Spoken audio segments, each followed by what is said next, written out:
Hindi kapos ang kaalaman sa batas ng mga operatiba ng PNP na humaharap sa malawakang drug operation sa rehiyon.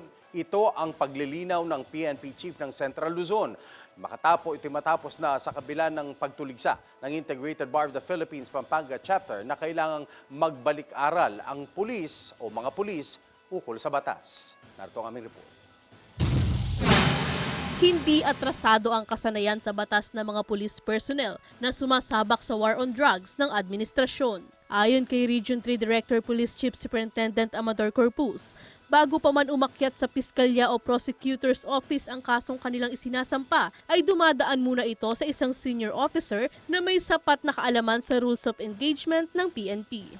Karamihan po naman na sinasampang kaso, nire-review po naman and we are assisted by a lawyer. So may nagmo-monitor po naman sa mga investigating officer. That's why mayroon po kaming mga investigation officer to see to it that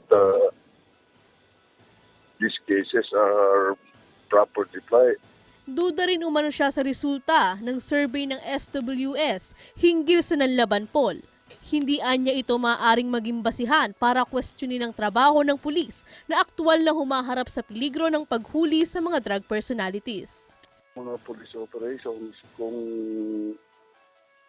may sinusundan po na proseso, yung sinasabi nilang, siyempre, hindi naman po survey ang pinagbabasihan. Giit ni Corpus na patuloy ang pagsasanay mula sa headquarters ng pambansang pulisya ang kanilang mga personnels upang magbalik tanaw sa mga araling may kinalaman sa batas.